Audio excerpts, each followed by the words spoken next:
Bueno. Bon día a todos. Comenzamos xa que logo a primeira sesión con dúas ponencias. A primeira a continuación de Antón Bamonde e a segunda de Jacques Senard, o coñecido museólogo suizo que nos acompaña en esta sesión. Como realmente xa foron distribuídos uns currículums breves, pero suficientemente expresivos de cada un dos ponentes, eu só, lógicamente, para que eses 3 cuartos de hora que esteñen previstos cada un dos intervinientes os podan aproveitar o mellor posible, só farei dúas pinceladas de cada un deles e advertir nada máis que as dúas exposicións van a ser seguidas e, polo tanto, non haberá preguntas nesta fase para deixar para o debate de despois das 12 do mediodía digamos, as intervencións, cuestións, preguntas ou plantexamentos que cada un dos presentes queda establecer cos dous ponentes desta mañá. Temos hoxe, digamos, a sorte de contar con dúas persoas, en este caso, con Antón Bamonde, que pola súa actividade e especialidade intelectual, o campo do pensamento, o campo do ensaio, pois nos pode abrir moito a mente as xentes dos mundos dos museos para, de alguma maneira, sair fora do noso ámbito, do noso espacio, e, lógicamente, reflexionar dunha maneira máis aberta e máis crítica sobre a realidade coa que operamos de forma cotiá. Antón Bamonde é unha figura ben coñecida, unha figura, digamos, que asume con valentía e sin ningún tipo de reserva o debate, asume a crítica, asume moitas veces a provocación e, sobre todo, plantexa, digamos, que en este mundo no que vivimos hoxe en día, basicamente non existen feitos, senón que existen interpretación deses feitos. E, de alguma maneira, que esas interpretacións provocan consensos ou provocan discrepancias ou disensos.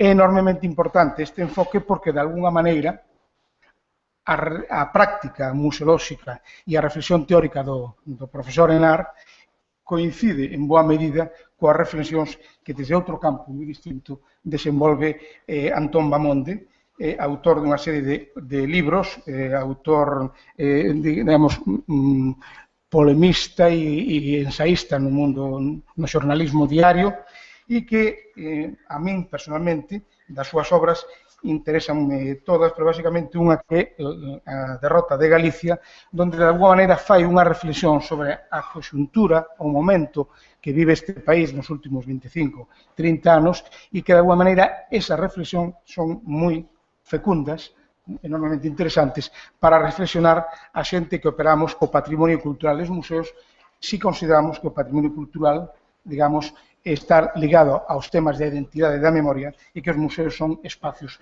para operar con esa memoria e con esa identidade. Por lo tanto, sin máis dilación, paso a palabra ao profesor Bamonde, Antón Bamonde, para que nos plantexe a súa ponencia. Bos días a todos. Moitas gracias a Xosé Carlos Sierra pola amable presentación. Moitas gracias a Carlos García Martínez e a María Xosé Fernández Cerviños, ao Museo do Pobo Galego e ao Consello Galego de Museos por convidarme, e tamén ao Consello Galego de Cultura por acollernos, non só pola oportunidade de estar aquí, senón tamén pola de obrigarme a poñer un pouco de orde na miña cabeza, que é sede de tantas ignorancias e perplexidades, sobre o asunto que nos ocupa.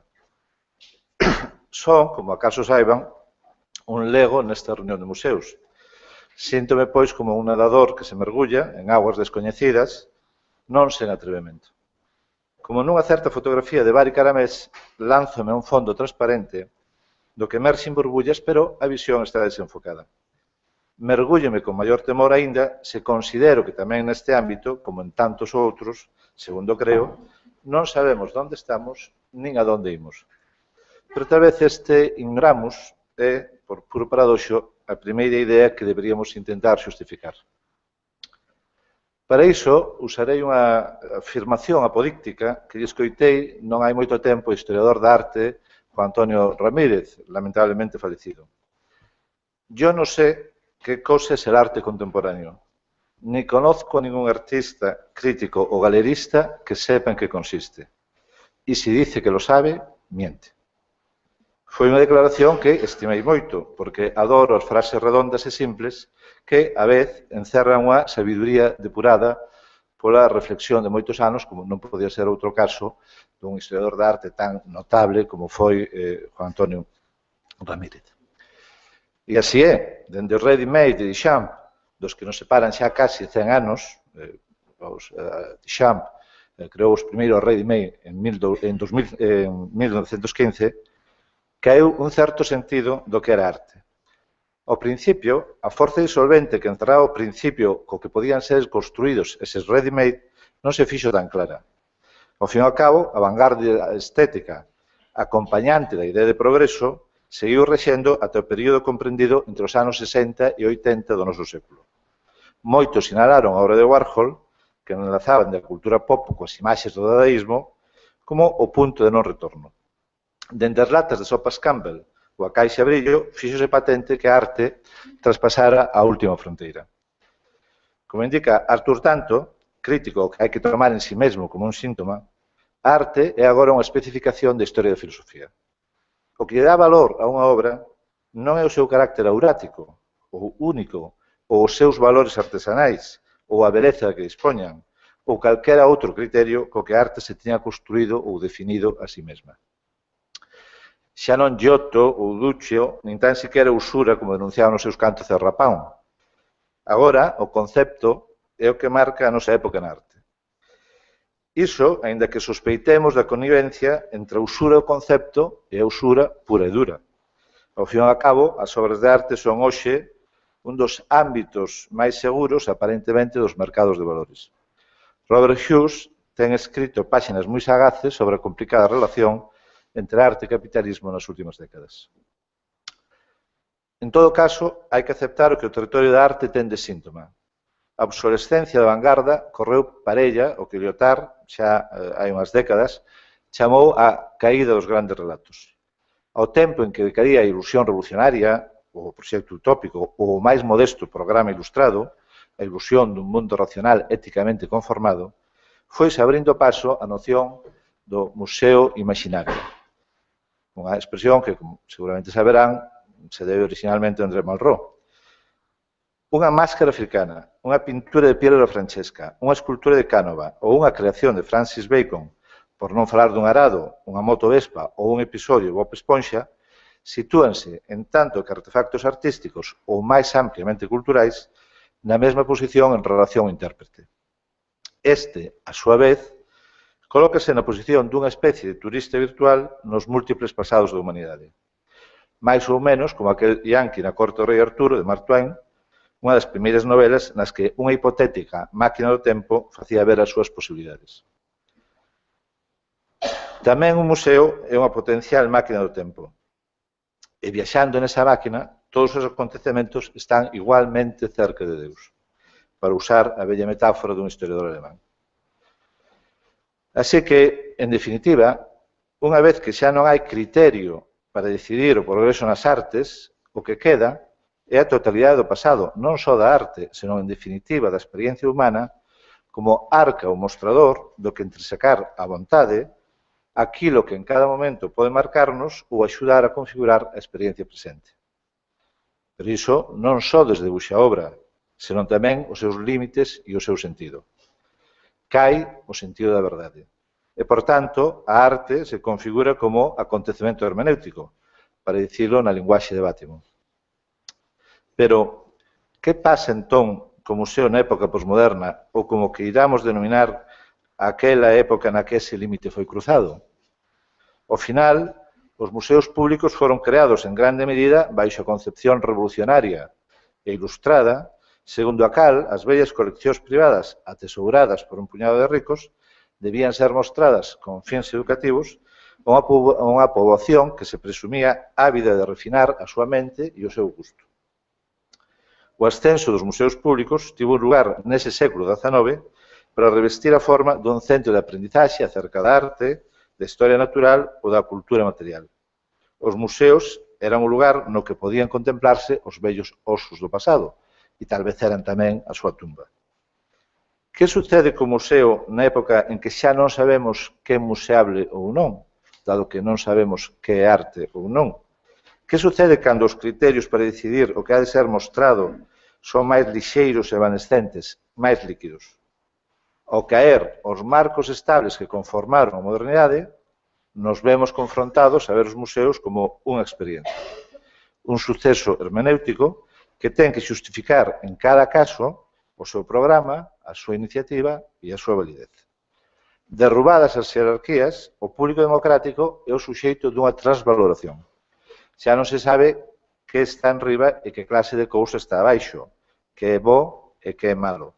O público está estupefacto e confuso, tal vez, pero sabe xa que non está obrigado a visitar os museos con aquela sagrada unción que era a norma nas clases cultas no pasado.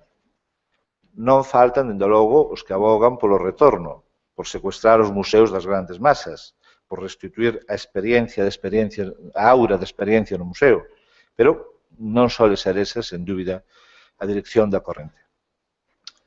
Como resultado, o museo vese obrigado a formar un continuum coa experiencia conformada polos medios da cultura de masas ou a librar o combate por impugnación deses marcos mentais. Pode o museo ser conformista, entre aspas, ou crítico, entre aspas. Pode militar entre os apocalípticos ou entre os integrados, pero xa non está salvo no empirio.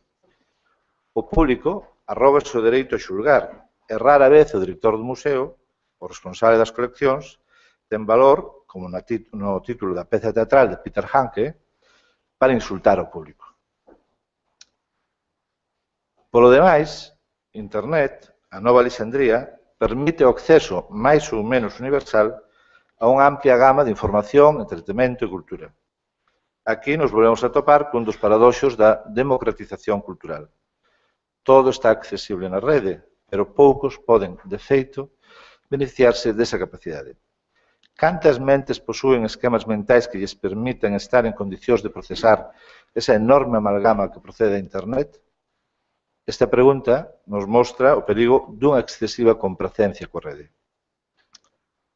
En realidade, hai motivos para pensar que podemos estar regresando a unha nova Idade Media, a un mundo de feudo rivalizando entre sí, dirixido por grupos extremadamente restringidos, e a unha enorme fenda cultural entre unha élite hiperreducida, de alta cultura no estilo do século XIX, que forma parte da corte deses novos feudais, culta pero pobre, e amplias maiorías coa mente forxada nos programas educativos da administración e a cultura de masa sentimental, subproducto romántico da Revolución Democrática aliada ás novas tecnoloxías. E referirse a isto é case referirse á historia do cine.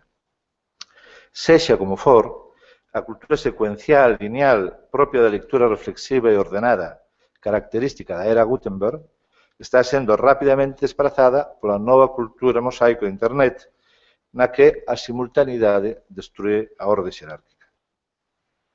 Todo cae baixo o novo paradigma post-ilustrado, no que o alto e o baixo se mesturan e confunden, sen liñas de forza definidas, nin xerarquías.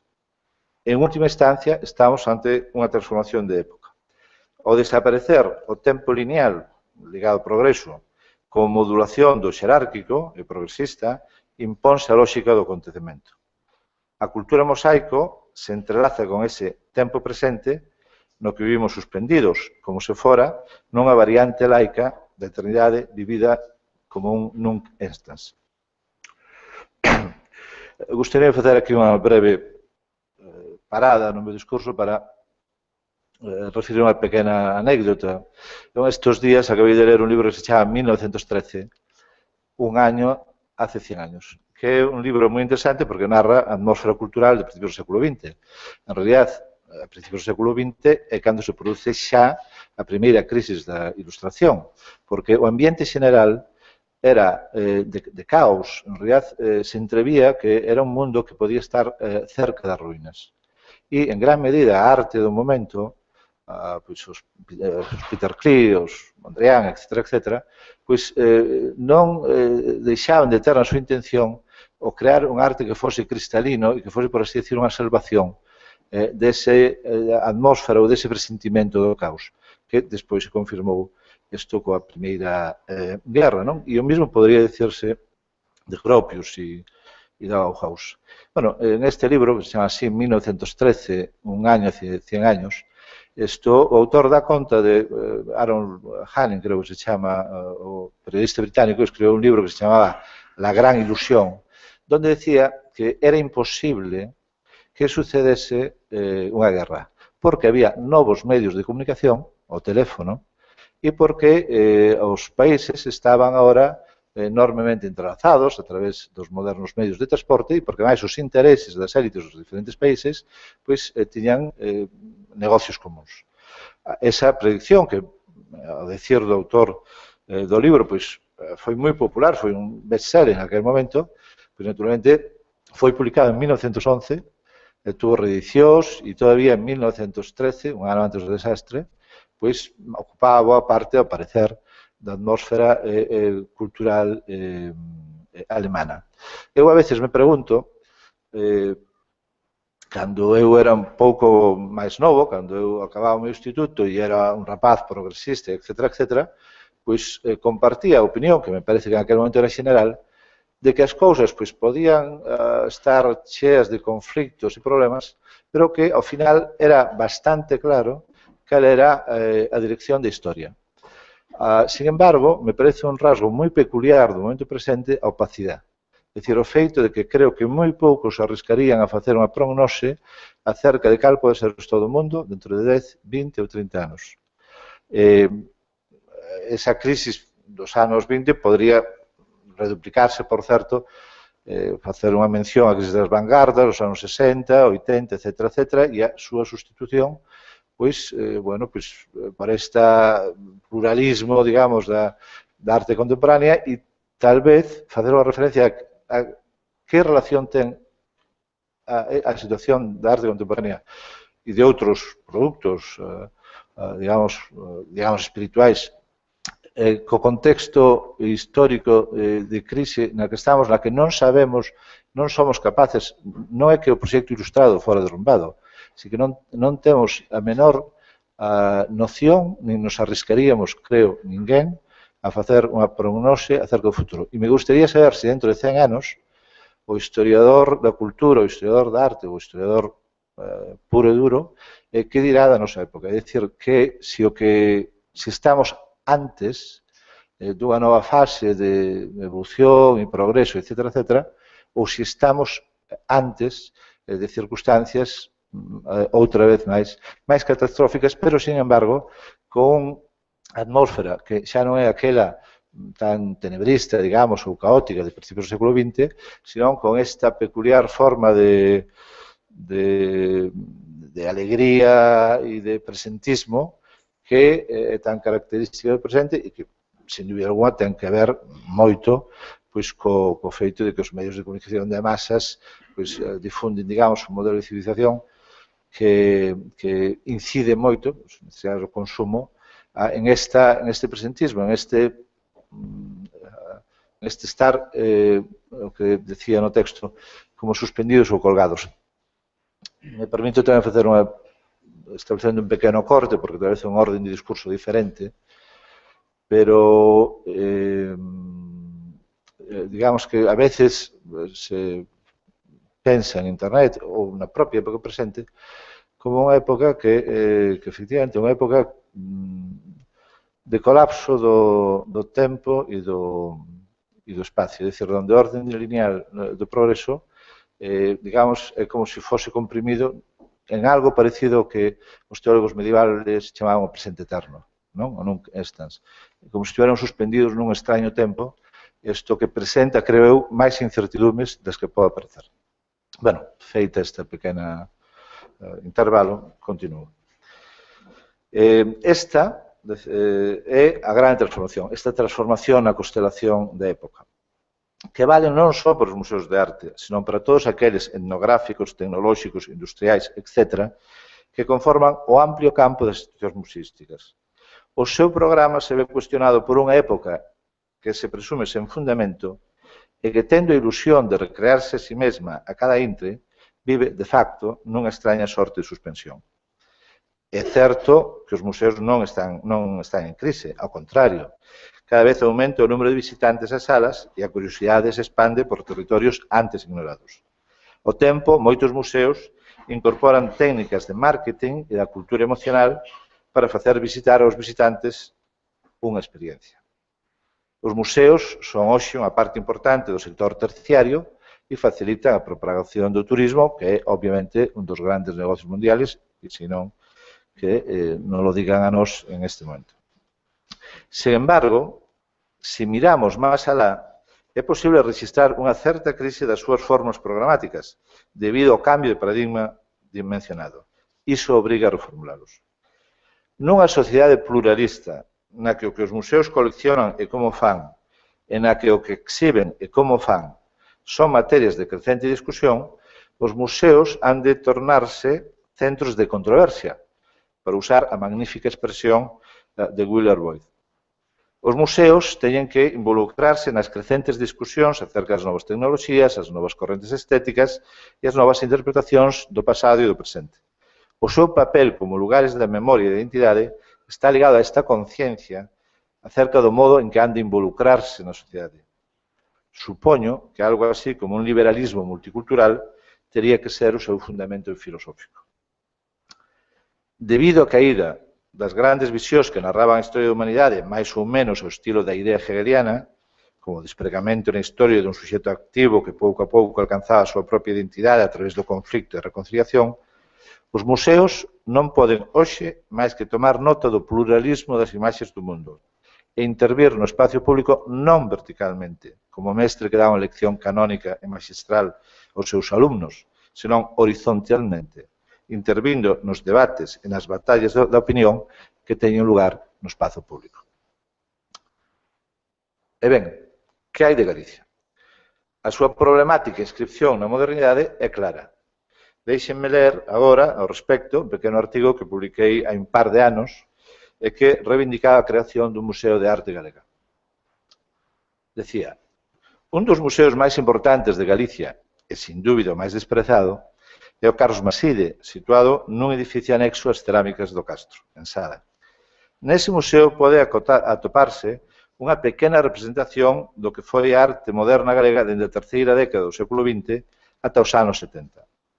Son poucos os visitantes que o frecuentan, pero que no fai atópase no Santa Santorum de tradición da vanguarda entre nós. Ese edificio, el mismo unha versión do espírito do constructivismo soviético máis ben que da Bauhaus alemana, mostra que a modernidade non pasou de longo ante nós. Se as institucións públicas, e en especial a Consellería de Cultura, non fosen tantas veces rexentada por iletrados, esa colección tería que constituir un acicate para a creación dun Museo Galego de Arte Moderna. É unha vergonza que aínda non exista un museo público no que poda verse a arte galega. Castelao, Maside, Arturo Souto, Huici, Maruja Mallo, Granel, Fernández Mazas. A colección enteira do Museo de Sada está formada por nomes indispensables. Sobre todo o do Luis Xoane, de quen se cumpriron no momento da publicación do artigo o 100 aniversario do seu nacimento. Certamente, a colección dun Museo Galego de Arte Moderna tería que partir dun instante anterior, tal vez de Pérez Villamil, ou máis tarde da xeración do Ente, aqueles pintores, Ovidio Murguía, Parada Fustel, Joaquín Mamonde, na estela do realismo, mortos todos eles como se fora unha consigna de tuberculose. E, por suposto, teria que incluir os movimentos posteriores, dende Raimundo Patiño ou o Grupo Atlántica aos nosos días, a xeración de Leiro ou Lamazares. A fotografía de Casado, ou Pinto, Savari Caramés e Manuel Vilariño tería que ter así o seu lugar, o mismo que escultores como Asorei ou Manuel Paz. Que non existe ese museo mostra as claras os débiles fíos da nosa travesía pola modernidade. canto hai entre nós de simulacro e efecto de superficie. En Galicia existen 3 centros de arte contemporáneo, pero o público non ten oportunidade de contemplar o que constitúe a súa propia tradición inmediata. Moito ten que ver niso unha provinciana asunción dunha moda a de xerar contedores o tuntún sin saber por qué e para qué. O concellal Ignaro e Procaz se lle añade a falta dun público incapaz de valorar o seu propio pasado cando merece. O peor é que, en ausencia dunha verdadeira asimilación, o que impera é unha versión moderna daquel folclorismo que precisamente os máis valiosos daqueles mestres querían derogar dunha vez por todas. Dado que non sempre o pisto pode ser Pirosmani ou Boltanski, é frecuente, para gravar as cousas, que un acuda a un centro de arte contemporáneo para sentir que o que ali se expón sona a tópico manido, como se se tratase dunha lenguaxe con código xa envellecido. A cousa empeora todavía se lle reclaman como se fose un alumno de primeiro de carreira que adopte unha actitud gnóstica, de culto a creacións triviais que se publicitan con frases bombásticas. O único que non lle queda nese caso é pensar que tal vez iso sexa a contribución da arte á nosa autoconciencia, mostrarnos que os deuses se retiraron e que xa non hai nada que pode ser posto no seu lugar. Tal vez esa sexa a gran intuición, a última pirotecnia dun nihilismo que deixou atrás o seu carácter tráxico para debir banalización multiplicada por infinitos canais. Aínda que a cultura tornouse a última religión laica, unha vez que a religión propiamente dita entrou en barrena e que as ideoloxías no que tuveron de religións sustitutivas foron desaparecendo prácticamente do mapa, de onde podería vir a definición dos fins e valores últimos dunha sociedade, senón da reflexividade presente en novelas e ensaios? De onde, senón da promesa de Bonheur ou dos monstruos que produce o soño da razón e que están presentes nunhas poucas obras de arte do noso tempo? O certo é que o ámbito das artes decantouse no sentido dunha desorientación que é tal vez o signo do noso tempo. Sin embargo, a creación dun Museo Galego de Arte Moderna nos retrotraería a un momento anterior, no que os signos aínda podían ser interpretados. E esos signos siguen estando aí, dispoñibles para contribuir á formación dunha conciencia cívica que compense as paixóns baleiras do momento. Quen se sitúe frente aos escadros, esculturas e fotografías poderá topar o tecido co que se formou o país, tal e como foi elaborado por un puñado de artistas conscientes de que estaban rompendo cunha linguaxe que xa non servía para expresar as inquedanzas dun país que quería recoñecerse a si mesmo con outros rostros e outra luz. Ata aquí o artículo. Que a creación dese museo non este a orde do día mostra, sin dúbida, que no combate pola comunidade imaginada, Galicia leva perdendo moito tempo baixo os embates da visión reduccionista do centralismo, sin dúbida alguna, pero tamén baixo o peso da súa escasa resistencia a esa visión externa por parte dos propios galegos. Tamén me parece grave que, ata onde sei, ninguén teña concebido unha rede integrada dos museos galegos que permitira ao público a lectura comprensiva do pasado da comunidade, dende a cultura castrexa até hoxe. A riqueza e variedade dos museos e dos seus fondos, dende o Castro de Viladonga, o Museo de Ribadavia, ata esa pequena Cámara das Maravillas que é o Museo de Pontevedra, permitiríanos, sen dúbida. Pero poderíamos tamén xirar a mirada noutra dirección, a da organización da controversia sobre os aspectos maiores da nosa contemporaneidade. Intentarei, a este respecto, construir un pequeno argumento. Na opinión do antropólogo Xerardo Pereiro, os museos etnográficos galegos transmiten 5 autoimaxes: ruralismo, atraso tecnolóxico, esencialismo, estatismo e masculinismo, incorporando para Galicia os criterios antropolóxicos de, entre outros, James Clifford. Deixando a marxe a injustiza que iso pode representar para o labor de algúns deses museos, non pode negarse que esas imaxes de Galicia aínda perduran no espacio público e no que podemos chamar inconsciente colectivo. En realidade, Galicia vive atrapada polo seu pasado. A orixe rural, mediata ou inmediata, de boa parte da poboación marca como un estigma. Sigue marcando. Aínda hoxe, esa procedencia queima como un ferro ardendo e determina boa parte das conductas registradas. Se queremos dicilo na forma convencional, a identidade galega está atravesada por unha mala relación con esa vida campestre, nada beata, que é vivida como fonte de todas as miserias das que hai que desprenderse. De nada valería citarlle aos nosos urbanistas de primeira ou segunda xeración as églogas de Virgilio, os escritos de Kapuscinski ou os poemas de Díaz Castro, que estará dedicado ao Día das Letras Galegas do ano próximo. A deprecación do pasado rural é unha marca identitaria característica do noso presente urbano e que alcanza mesmo os segmentos de clase media ou clase media alta que xamais tiveron a menor relación personal xamais co campo. Pero o feito constatable de que hai 50 anos as hortas se compaxinaban cos edificios, mesmo na Coruña ou Vigo, deita a sombra da sospeita sobre o carácter de verdadeiras cidades desas urbes. Este un tema non menor da identidade urbana galega, que necesita vivir a ruptura e non a continuidade co seu entorno. A modernización rara vez se interpreta como unha aposta ao día dos trazos do país, senón máis ben dunha forma mimética, como a obriga dun contraste. Iso fai que o que poderíamos denominar as invariantes antropolóxicas do galego, dende o sentido do humor ata a lexendaria práctica do dobre sentido, se estean perdendo ao ollos vista, con ganancia das invariantes sureñas estendidas especialmente a través da televisión. En todo caso, vale para unha parte dos galegos aquel dictum que establece que é típico dos países atrasados o entusiasmo polo hipermoderno. Un trazo que compartimos co resto de España, como é fácil de observar, se se xulga o lavado de cara, pero non de fondo que viveu nas últimas décadas, é este. Hai moitos anos que, lendo as memorias de Paco Nieva, chamoume a atención a aguda observación do falecido autor teatral de que, a vista da final transformación que vivira España, unha de dúas. Ou España non era tan franquista na dictadura, ou non é hoxe tan demócrata. Era unha pista de algo. Sen embargo, a min pareceme moito máis representativo da Galicia contemporánea o que poderíamos denominar espírito dos suburbios. En efecto, Galicia non ten apenas cidades consolidadas no seu carácter urbano. As disquisicións sobre que cidade galega é máis cidade tal vez non ten grande valor. Tal vez se trata de bagatelas para perder o tempo. Pero con elas poderíamos ensarillar boa parte da maneira en que se conforma a conciencia pública de Galicia, que está máis volcada sobre o local que sobre o nacional galego, é dicir, sobre a maneira en que podría ser ensamblada a vida da comunidade dun modo proveitoso e cooperativo. De feito, un tema que podría ser proposto para un centro etnográfico local, non virado só para o pasado, podría ser este: as identidades urbanas na Galicia contemporánea.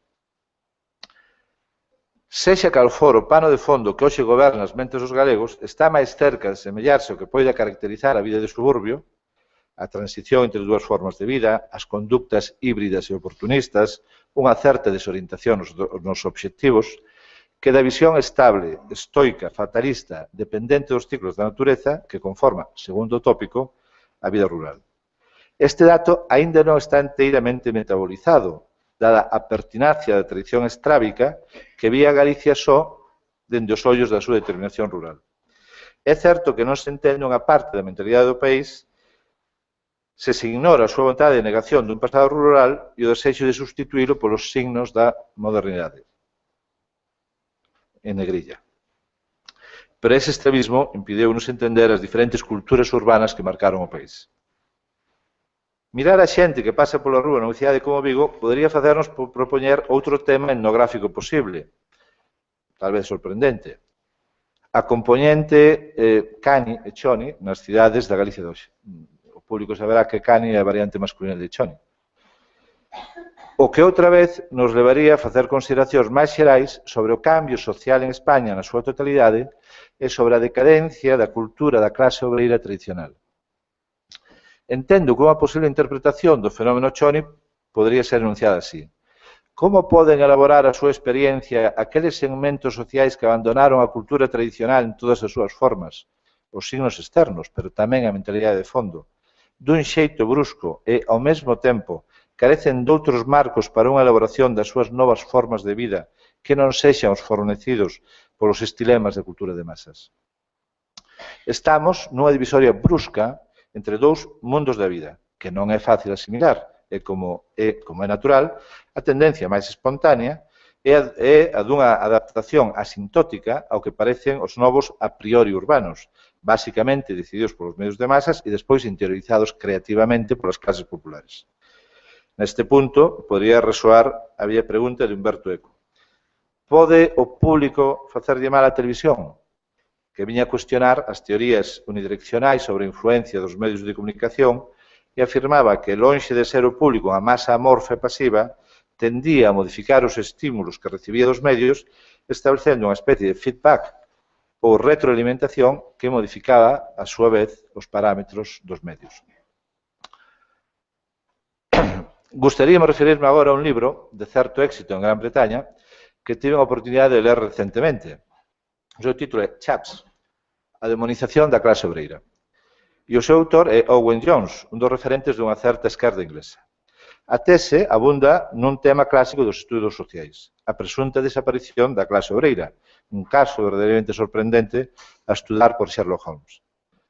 Dende logo, non cabe dúbida de que nunha das súas formas históricas, a da clase obreira industrial, agrupada en grandes concentracións fabrís, minas, fábricas de autos, etc., vivindo en comunidades que lle daban un sentimento de pertenza e cunha conciencia modelada en grande parte pola cultura laborista, o proletariado casi que desapareceu.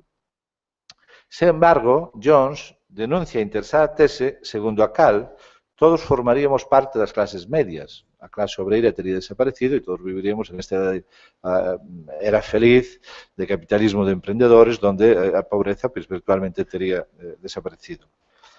E os xocos de traballo da nosa clase obreira, tal e como Owen Jones os describe, serían, por exemplo, os teleoperadores, 1 millón en Gran Bretaña, o equivalente ao número de mineiros que había na Gran Bretaña antes de que Thatcher dese a gran batalla contra esa industria, os empregados no sector de distribución comercial, supermercados, hostelería, etc., tamén moi numerosos, e, en xeral, todos aqueles que viven con salarios baixos, horarios longos, de que apenas si teñen control algún sobre o seu traballo. É unha clase obreira que, a diferencia tradicional, está fragmentada e apenas si ten elementos de agregación, e moito menos aínda unha cultura política que lle consistencia, como foi o caso no pasado, porque as culturas políticas en Europa están prácticamente todas, pois a cultura política da esquerda en Toscana, en fin, é un fenómeno europeo. Na opinión de Jones, esa nova clase obreira está demonizada, en parte provocando a súa identificación cos chaps, o equivalente británico de canis e chonis, e xerando unha enorme estigmatización que naturalmente favorece a boa conciencia dos instalados que se creen formar parte da clase media. É unha operación tal vez non tan diferente da contraposición entre rural, urbano, moderno, paleto, etc., tan característico das últimas décadas en Galicia.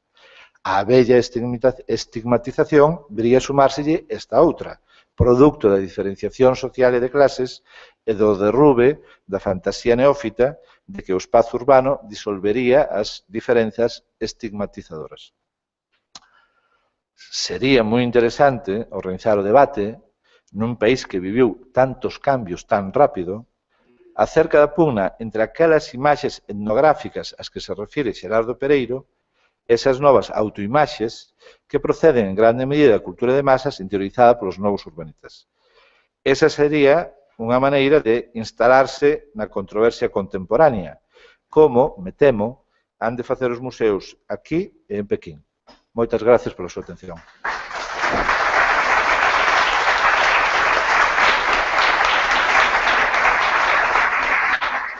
Existe interpretación deses feitos e de alguma maneira que esas interpretacións provocan consensos ou provocan discrepancias ou disensos. É enormemente importante este enfoque porque, de alguna maneira, a práctica museolóxica e a reflexión teórica do profesor Henar coincide en boa medida coas reflexións que desde outro campo moi distinto desenvolve Antón Bamonde, autor dunha serie de libros, autor, digamos, polemista e ensaísta no mundo, no xornalismo diario, e que a min, personalmente, das súas obras, interesanme todas, pero basicamente unha que é a derrota de Galicia, donde de alguma maneira fai unha reflexión sobre a conxuntura, o momento que vive este país nos últimos 25, 30 anos, e que de alguma maneira esa reflexión pois nos pode abrir moito a mente as xentes dos mundos dos museos para, de alguma maneira, sair fora do noso ámbito, do noso espacio, e, lóxicamente, reflexionar dunha maneira máis aberta e máis crítica sobre a realidade coa que operamos de forma cotiá. Antón Bamonde é unha figura ben coñecida, unha figura, digamos, que asume con valentía e sin ningún tipo de reserva o debate, asume a crítica, asume moitas veces a provocación e, sobre todo, plantexa, digamos, que en este mundo no que vivimos hoxe en día, basicamente non existen feitos, senón que son moi fecundas, enormemente interesantes, para reflexionar a xente que operamos co patrimonio cultural dos museos, si consideramos que o patrimonio cultural, digamos, estar ligado aos temas da identidade e da memoria e que os museos son espacios para operar con esa memoria e con esa identidade. Por lo tanto, sin máis dilación, paso a palabra ao profesor Bamonde, Antón Bamonde, para que nos plantexe a súa ponencia. Bos días a todos. Moitas gracias a Xosé Carlos Sierra pola amable presentación. Moitas gracias a Carlos García Martínez, a María Xosé Fernández Cerviños, ao Museo do Pobo Galego e ao Consello Galego de Museos por convidarme, e tamén ao Consello Galego de Cultura por acollernos, non só pola oportunidade de estar aquí, senón tamén pola de obrigarme a poñer cada un dos intervinientes os podan aproveitar o mellor posible. Só farei dúas pinceladas de cada un deles e advertir nada máis que as dúas exposicións van a ser seguidas e, polo tanto, non haberá preguntas nesta fase para deixar para o debate de despois das 12 do mediodía digamos, as intervencións, cuestións, preguntas ou plantexamentos que cada un dos presentes queda establecer cos dous ponentes desta mañá. Temos hoxe, digamos, a sorte de contar con dúas persoas, en este caso, con Antón Bamonde, que pola súa actividade e especialidade intelectual, o campo do pensamento, o campo do ensaio.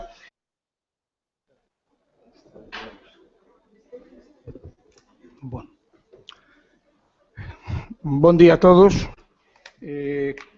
Comenzamos xa que logo a primeira sesión con dúas ponencias. A primeira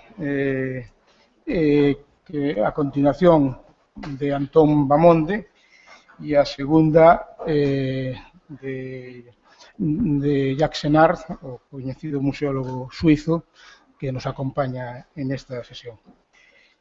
Como realmente xa foron distribuídos uns currículos breves, pero suficientemente expresivos de cada un dos ponentes, eu só, lógicamente, para que eses 3 cuartos de hora que esteñen previstos